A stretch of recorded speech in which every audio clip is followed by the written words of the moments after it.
That's the fat pig we have to put up with. My daughter's words at her wedding, loud enough for 200 guests to hear. But in 30 seconds, her father-in-law would recognize my face and realize the fat pig owned his entire future. Before we continue, please subscribe to the channel and let us know where you're listening from in the comments. My name is Denver Cormack, and tonight was supposed to be the happiest day of my daughter's life. I'd taken 3 buses to reach this luxury hotel in Asheville, North Carolina, arriving as the spring evening turned the Blue Ridge Mountains golden.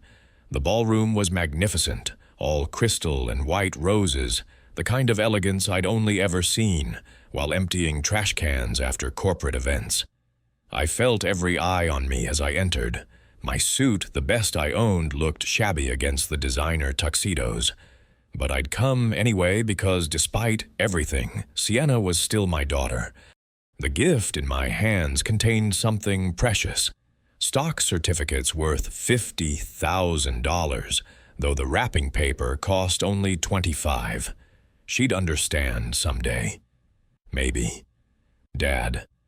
Sienna materialized beside me, her face flushed.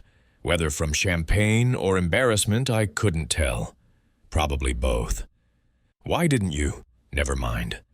She grabbed my arm, steering me toward her new in-laws with the urgency of someone trying to hide evidence. Mom and Dad Hartley, this is my father. He works in facility management.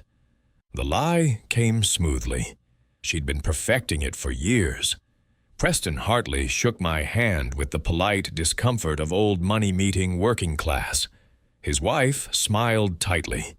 But their son, Callum, my new son-in-law, surprised me with genuine warmth. Finally, Sienna's told us so little about you, Mr. Cormack. I'm glad you're here. At least someone was. The evening progressed with painful predictability. I found a corner, stayed quiet, watched my daughter laugh with friends who'd never met me.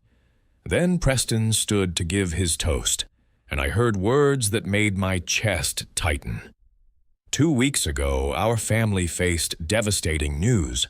The company my father built was failing. We were going to lose everything, the business, 600 jobs, our legacy. His voice cracked with emotion. But then, like a miracle, a mysterious buyer appeared. Someone who saw value where others saw only debt. Someone who paid more than the company was worth just to save those 600 families. Whoever you are, sir or madam, wherever you're watching tonight, thank you. You saved our future. The applause was thunderous. I remained still silent as I'd been for 12 years. Then Sienna's voice cut through the celebration. She was near the bar, surrounded by bridesmaids, champagne loosening her tongue. See that old man in the corner? She pointed directly at me. That's the fat pig we have to put up with. Can you imagine my father, the janitor, at a Hartley wedding? The laughter that followed felt like knives. But then I saw Preston.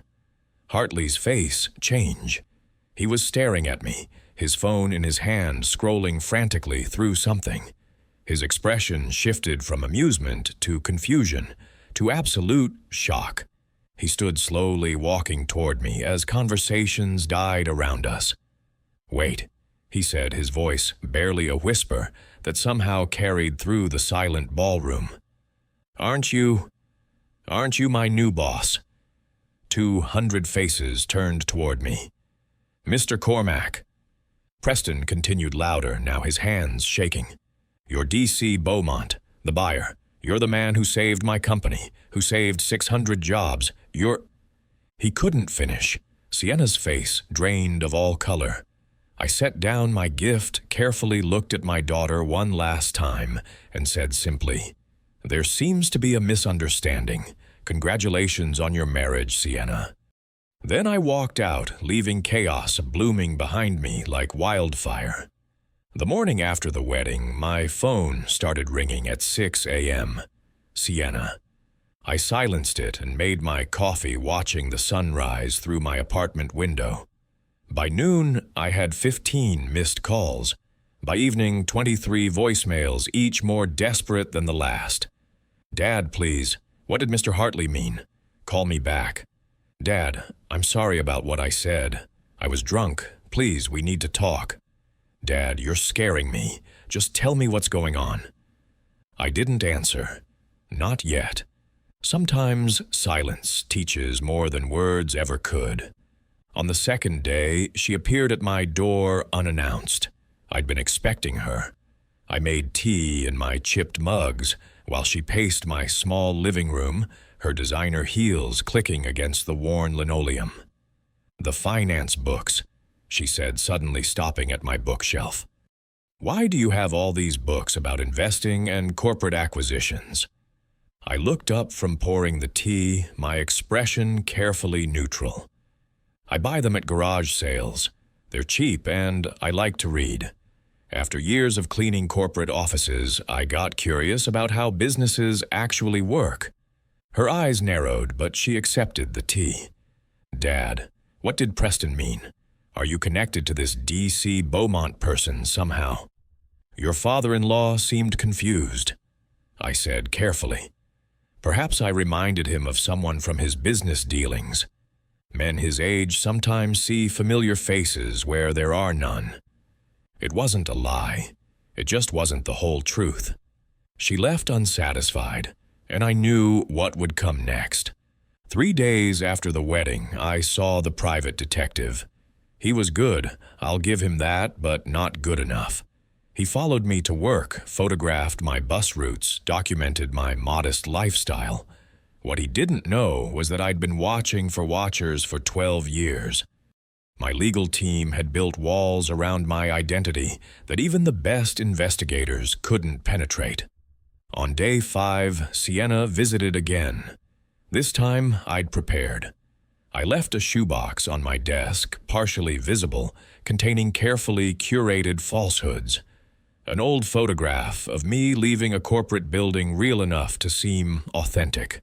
A payslip I'd digitally altered to show employment by Beaumont International Corporation. A phone number that led to a disconnected line, but looked official enough to seem significant. While I made tea again, I watched from the kitchen as she discovered it. Her hands trembled as she studied each piece, and I could see her mind working, constructing the narrative I wanted her to believe. Later, Callum told me what theory she'd built, that I'd worked directly for D.C. Beaumont years ago, witnessed something important, been paid for my silence. It was wrong, but it was believable. And it would make the truth, when it came, even more devastating. On the 6th day, they came together. The desperation in their faces told me everything before they spoke. They sat at my kitchen table, the same table where I'd eaten alone for 12 years, and Callum did most of the talking. Mr. Cormack, we're in trouble, serious financial trouble. His voice was steady, but his hands shook. We owe $600,000, credit cards, mortgage, personal loans. We were living beyond our means, thinking the Hartley Company income would continue. But with the company sale, everything's uncertain. We're going to lose the house, the cars, everything. Sienna couldn't meet my eyes. I know I've been terrible to you. I know I don't deserve to ask. But you're the only person we can trust. If you have any connection to money, any way to help. Her voice broke. We'll pay back every penny. With interest, we'll sign anything. I let the silence stretch, watching them squirm. Part of me, the part that remembered 12 years of mockery and shame, wanted to let them suffer. But another part, the part that remembered the daughter who used to hold my hand, felt something crack inside my chest. Let me make some calls, I said finally. There are people who owe me favors from my years working for certain employers, but I need to know something first, Sienna. If I help you, will you finally respect me, or will I always be the fat pig you have to put up with? She flinched like I'd slapped her. Everything will change. I promise. I'll be different. Promises are easy. Proof is harder. I picked up my phone, pretended to make several calls while they waited. Finally, I turned back to them. "I've arranged something. It wasn't easy, and it comes with conditions. Come to my apartment tomorrow evening, 7 o'clock. Bring Callum. Tell no one else, not Preston, not your friends, no one. What we discuss cannot leave these four walls. Do you understand?" They nodded eagerly, desperately. "Good. Tomorrow, then." "And Sienna?" I waited until she looked at me. "Wear comfortable clothes, not the designer labels. Where we're going in this conversation, those won't help you." After they left, I sat in the darkness of my apartment, looking at the folder I'd prepared. Inside was a contract so cruel, so calculated, that even I wasn't sure I could go through with it. But tomorrow I would find out exactly what kind of person my daughter had become, and what kind of man I still was. They arrived at 7 o'clock sharp, and I could see the tension in their faces. Sienna wore jeans, perhaps the first time I'd seen her in anything that wasn't designer in years. Callum carried a notebook ready to take notes, like this was a business meeting. In a way, I supposed it was. I closed the curtains and locked the door. "What we discuss tonight stays between these walls. Do you understand?" They nodded, sitting on my worn sofa like children called to the principal's office. I poured tea, my hands steadier than my heart. 12 years of planning had led to this moment, and I still wasn't certain what kind of man I would prove to be. "I need to be honest with you about my past." I began settling into my chair across from them. For years I didn't just clean offices. I observed, I listened, I reported. My real employer was D.C. Beaumont herself. Sienna leaned forward, her eyes bright with vindication. "I knew it. I knew you had a connection." Yeah, I was her eyes and ears in the corporate world. I continued the lie, tasting bitter on my tongue. When I retired from that work, I was compensated generously for my discretion, generously enough that I have resources, enough to solve your crisis several times over. "How much?" Sienna asked immediately, and I saw Callum flinch at her directness. Instead of answering, I pulled out the folder I'd prepared. The contract inside looked official, I'd made sure of that. Legal stamps, corporate letterhead terms typed in cold, precise language. "I've negotiated this with my contacts," I said, sliding it across the coffee table. "It's called a conditional financial transfer agreement. Read it carefully." I watched their faces as they read, watched Sienna's eyes widen at the amount $800,000 plus $4,000 monthly. Watched Callum's expression darken as he reached the terms. "Transfer all assets as collateral." Callum read aloud, his voice tight. "Relocate to a city of your choice with limited family contact for 5 years. Renounce all future inheritance rights." He looked up at me, and I saw something like betrayal in his eyes. "Mr. Cormack, what is this?" "It's protection." I said, my voice harder than I intended. "Protection for the people putting up this money. They need guarantees you won't squander it and come back for more." 5 years, Sienna murmured, still studying the document. 5 years isn't forever. We could start over somewhere new, come back debt-free. "Sienna." Callum's voice was sharp. "Are you seriously considering this? What choice do we have?" She looked at him, then at me. "We're going to lose everything anyway. At least this way we have a future. A future where our children won't know their grandfather." Callum stood abruptly. "A future where we're cut off from everyone we know, where we give up any claim to family." "It's just 5 years." "It's not 5 years." Callum's voice rose, and I saw my son-in-law truly angry for the first time. "Don't you see what this is?" He turned to me, his hands shaking. "Mr. Cormack, with all due respect, this isn't help. This is punishment disguised as generosity." The words hit me like a physical blow. You're not offering us a loan." Callum continued, his voice breaking. "You're buying our freedom. You're taking everything we have, everyone we know, and any hope of family reconciliation. This is not healing." He paused, and his next words cut through me like a knife. "This is amputation." The silence that followed felt like drowning. "Callum, he's trying to help," Sienna started. "No." Callum looked at me, and I saw in his eyes something I'd been avoiding in the mirror for days. "This is vengeance, not justice. Sienna has been terrible to you. There's no excuse for her behavior. But this—" He gestured at the contract. "This won't bring you peace. This will destroy any chance of real relationship. Past mistakes can be repaired. Families can be healed. But what you're proposing will kill any possibility of that." My hands were trembling. I gripped the arms of my chair, feeling something crack inside my chest, something that had been frozen for 12 years.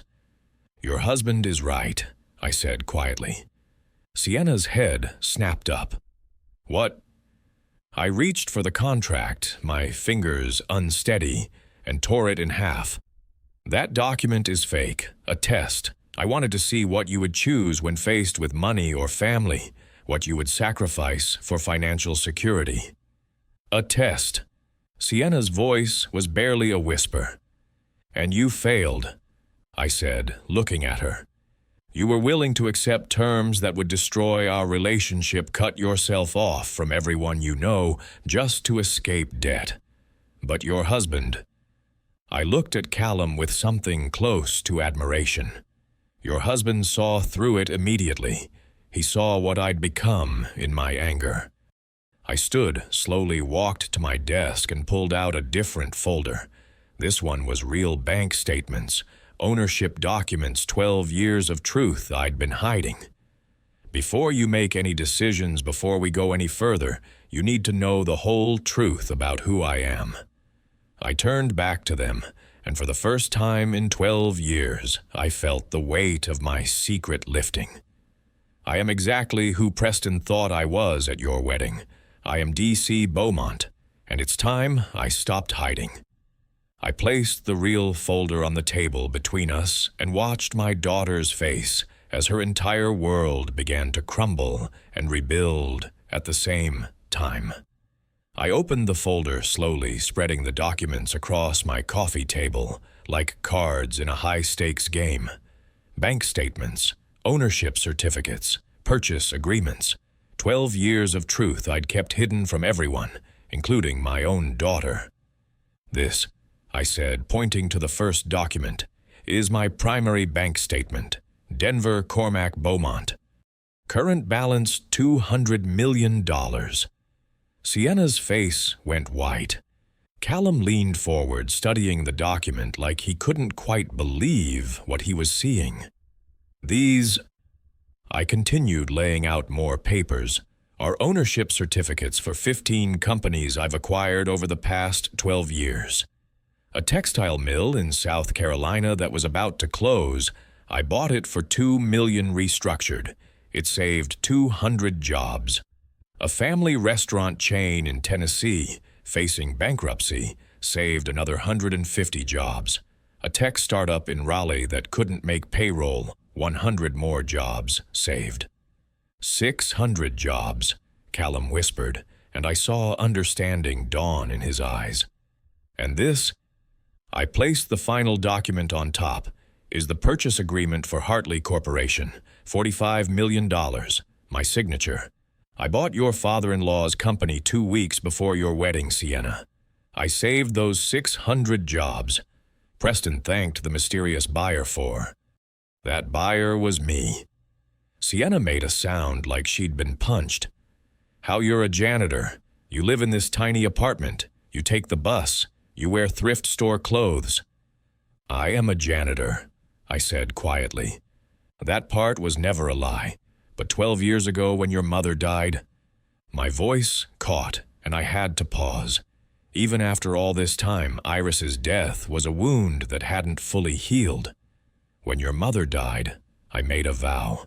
I would never be vulnerable again, never be powerless, never watch someone I love suffer because I didn't have the resources to help them. I stood walking to the window, looking out at the city lights. I started with $5,000, everything I'd saved over 2 years of working double shifts. I'd spent years cleaning offices at night, listening to executives on late calls, reading documents they left on their desks. I learned how businesses worked, how investments functioned, how money could grow if you were smart and patient and willing to take calculated risks. You built a $200 million empire. Callum said, his voice filled with something like awe, while working as a janitor. I built it because I was a janitor. I corrected. Because I was invisible. Because nobody notices the cleaning staff, nobody guards their conversations around us, nobody thinks we're smart enough to understand what we're hearing. That invisibility was my greatest asset. I turned back to face them. I didn't do it for profit, Sienna. I did it because I couldn't bear the thought of being helpless again, of watching someone I love suffer while I stood by powerless to help. Every company I bought, every job I saved was a promise to myself that I would never be that weak man again. But you let me treat you like garbage, Sienna whispered. All these years you let me mock you, hide you, be ashamed of you. Why? Because I wanted to see who you would become, I said simply. I wanted to know if you would love me for who I was, not what I had. And the answer, Sienna, is that you didn't. You couldn't love a poor father. You could only love the idea of a rich one. She flinched like I'd slapped her. There's something else you need to know. I pulled out another document, my will. After your wedding, after you called me a fat pig in front of 200 people, I changed this. Originally, 70% of my estate was designated for charity, 30% for you and your future children. Now it's 100% to charity. You're completely disinherited. I deserve that, she said, tears streaming down her face. I deserve worse than that. Dad, I'm so sorry. I'm so incredibly sorry. I've been the worst daughter in the world. I despised you. And all this time, you were one of the richest, most successful men in the region. You were helping people, saving jobs, making a real difference, and I... Her voice broke completely.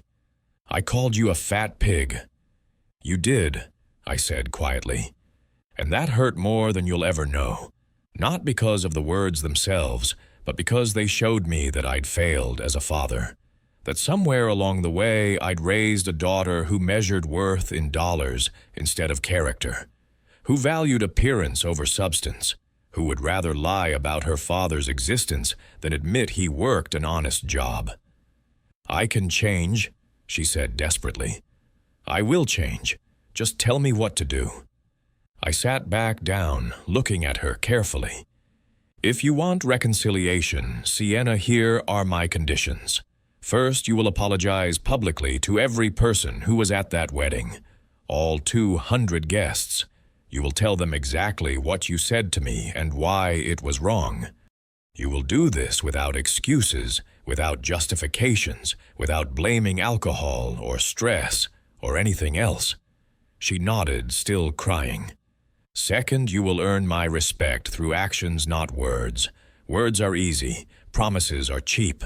I want to see sustained change in how you live, how you treat people, how you value things that matter. How long? She asked.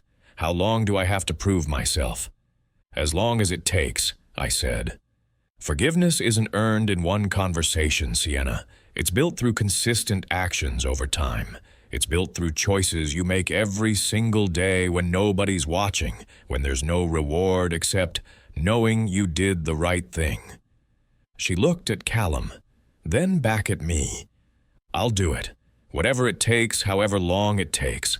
I'll prove to you that I can be better, that I can be the daughter you deserved all along. I wanted to believe her. God, I wanted to believe her. But I'd learned over 12 years that wanting something doesn't make it true. "We'll see," I said quietly. "We'll see." 1 week after that night of truth, Sienna organized a dinner at the same hotel where her wedding had taken place. She invited every single person who'd witnessed my humiliation, all 200 guests, plus Preston's employees who'd been there. I arrived early watching her set up.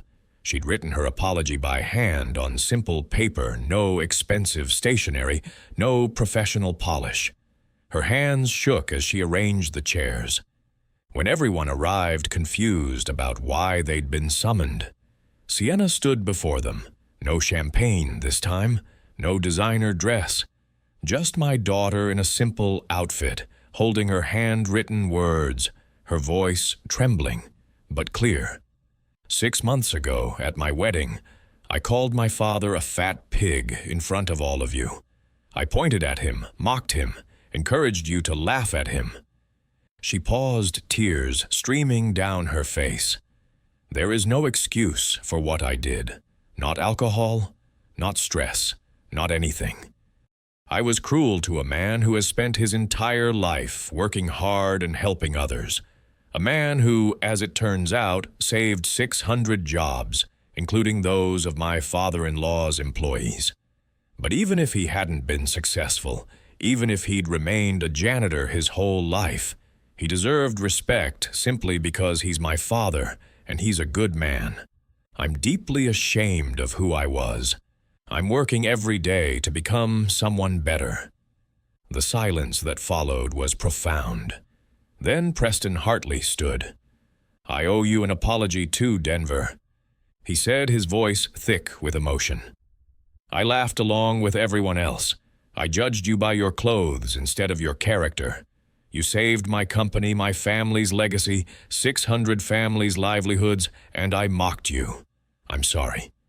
One by one, several employees stood thanking me for saving their jobs, apologizing for their judgment.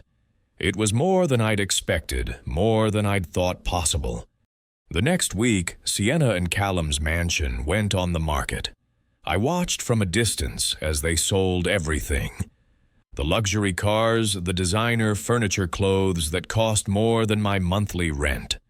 They moved into a 2-bedroom apartment in a working-class neighborhood not far from mine. No doorman, no granite countertops, no pretense. "It's perfect," Sienna told me when she showed me around, and I could see she meant it. Month 1 brought the hardest adjustment. Sienna took a job as a receptionist at a medical clinic, answering phones, filing paperwork, making $12 an hour. Callum found work as a junior accountant at a small firm, starting over at the bottom despite his education. When I offered to help with their debt, they refused. "We need to do this ourselves," Callum said firmly. "We need to prove we can be responsible without your money." I respected that more than they knew. Months 2 through 6 became a pattern I watched carefully, looking for cracks in the facade, waiting for the complaints to start. They never did. Instead, I saw something remarkable, genuine change. Every Thursday, Sienna and I had lunch at a cheap diner near her clinic. At first, these meetings were awkward, stilted, but gradually she started asking questions. How did you stay disciplined for 12 years? How did you resist the temptation to spend the money to show off to prove everyone wrong?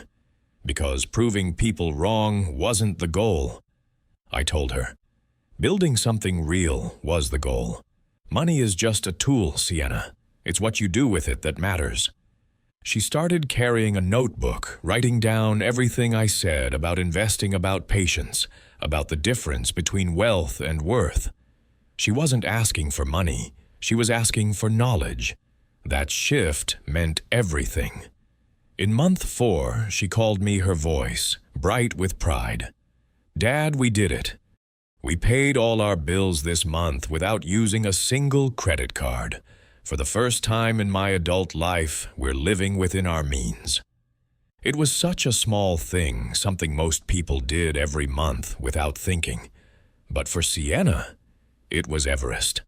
and I was proud of her for climbing it. I started seeing other changes, too. She took the bus to work without complaint. She packed lunches instead of eating out. She wore the same outfits multiple times without embarrassment. She said, "Please" and "thank you" to service workers, really seeing them for the first time in her life. At month 6, I made my own change. I moved out of my tiny apartment into a modest condo, nothing extravagant but comfortable. I started living openly as D.C. Beaumont, no longer hiding behind the janitor facade. I integrated both parts of myself, the working-class man who understood struggle and the successful businessman who'd built something meaningful. One evening, Sienna visited my new place. She looked around at the simple but nice furniture, the view of the mountains, the life I'd finally allowed myself to live, openly. "You don't have to hide anymore," she said softly, "and neither do I. I don't have to hide from the truth of who you are, and you don't have to hide from the world. We can both just be honest now. 6 months ago, I wasn't sure you could change," I admitted. "I thought maybe this was just another performance, another way to manipulate me into giving you money. And now I see my daughter," I said and meant it. "Not the perfect version you tried to perform, the real one. The one who makes mistakes but works hard to fix them. The one who's learning that worth isn't measured in designer labels or square footage. That's the daughter I always wanted." She hugged me then, and for the first time in years, it felt real. 2 weeks later, she called with news that would change everything again. But this time, it would be change we'd face together as a real family. 2 weeks after our reconciliation, Sienna and Callum came to my condo with news that made my heart stop and restart in the same breath. "We're pregnant," Sienna said, her hand on her still flat stomach. "A boy. We want to name him Cormac Hartley Jr., if that's okay with you." I couldn't speak. After 12 years of distance and 6 months of careful rebuilding, this felt like a gift I hadn't dared hope for. "We want to raise him differently than I was raised," Sienna continued. "We want him to know his grandfather from day one. Not the janitor version, not the CEO version, but the real you, both sides integrated. We want to teach him values, not materialism. Work ethic, not entitlement. That money is a tool for helping others, not a measure of worth." That night I made a decision I'd been considering since the revelation. I called my legal team and instructed them to create the Cormac Hartley Family Foundation, a $100 million charitable organization that would be managed by future generations of our family. When I explained it to Sienna and Callum, I watched their faces carefully. "This foundation will teach your son and any children who come after about responsibility through helping others. Its purpose without privilege, opportunity without ease. None of you will get rich from inheritance, but you'll all have the chance to make a real difference in the world." "It's perfect," Sienna said through tears. "It's exactly what our son needs. Not a trust fund, but a trust in his ability to do good." The next 9 months passed in a way I'd never experienced, with family dinners, baby preparations, and a sense of belonging I'd forgotten was possible. Sienna developed an interest in the Foundation's mission, talking about maybe pursuing a career in philanthropy after her son was older. She wasn't asking for money, she was asking for purpose. When Cormac Hartley Jr. was born on a cold January morning, I held him in the hospital room and made him a promise through my tears. "No secrets, little one. No false identities. You'll know exactly who I am from day one, the good, the bad, the janitor, the CEO. All of it. And I'll make sure you understand that worth isn't measured in bank accounts. It's measured in how you treat people when nobody's watching, how you help others when there's no reward, how you stay true to yourself even when it costs you something." As I looked at his tiny face, then up at my daughter and son-in-law, I realized something profound. That terrible wedding night, the humiliation, the fat pig comment, the public shame had been the catalyst we all needed. Without that breaking point, Sienna might never have confronted her values. I might never have stopped hiding. We might have continued our broken dance forever. There can be no real love where there are fundamental secrets. I'd learned that the hard way. For 12 years, I'd hidden my success, thinking I was protecting something. But I was actually preventing something. Preventing real connection. Preventing my daughter from learning important lessons. Preventing myself from living authentically.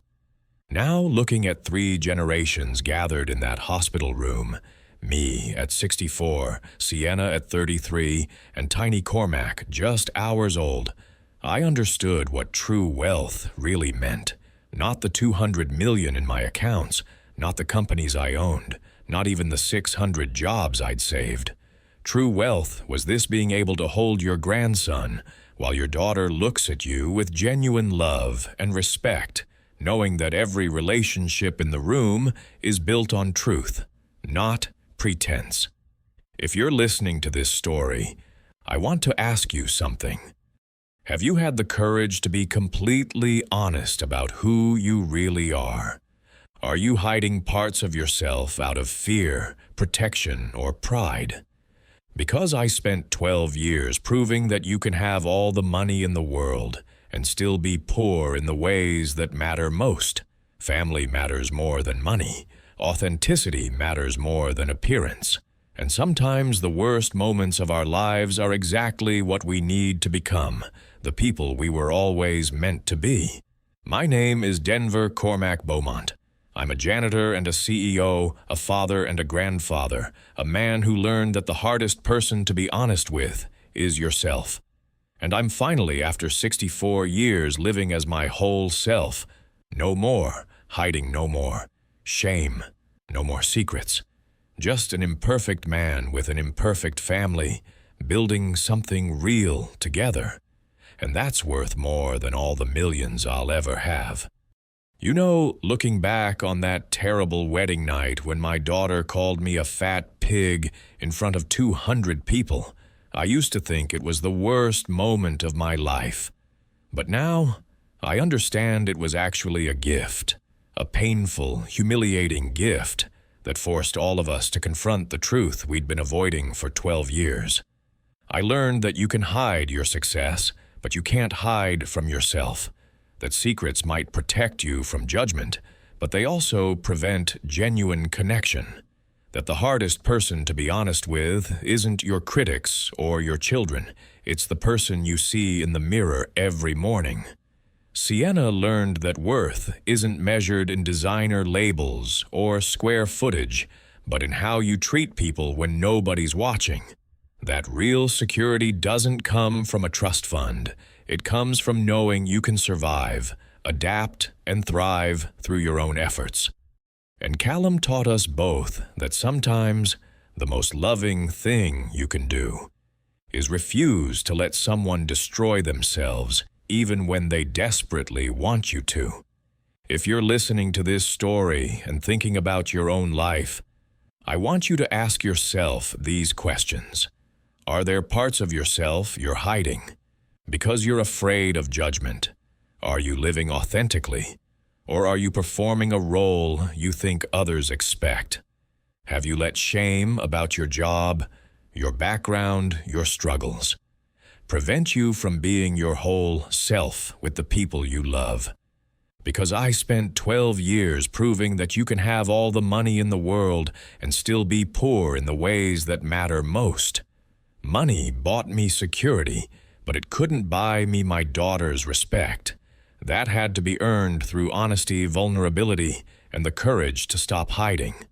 If this story moved you, if it made you think about your own relationships or the secrets you might be carrying, I'd be grateful if you'd subscribe to this channel and hit that notification bell. Share this story with someone who needs to hear it. maybe a parent you've taken for granted, or a child you've been hiding your true self from. And please leave a comment below, telling me where you're listening from and what part of Denver's journey resonated with you most. Did you relate to his struggle with hiding his success, to Sienna's shame about her background, to the challenge of rebuilding trust after years of hurt? Your stories matter. Your experiences matter. And sometimes knowing we're not alone in our struggles is the first step toward healing.